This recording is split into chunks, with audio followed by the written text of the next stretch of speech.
name is Lynsay, and I'm in the Cosmetic Techniques and Management program. I enjoy that it's a lot of hands-on. We learn a lot of different and new skills, and we get to practice those a lot.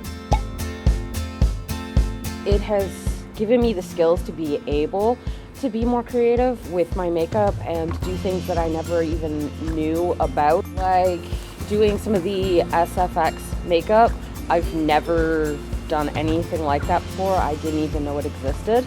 So now it's opened like a whole new world.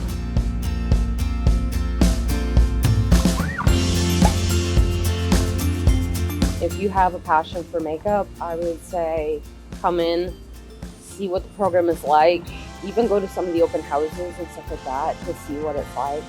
But yeah, I would say do it.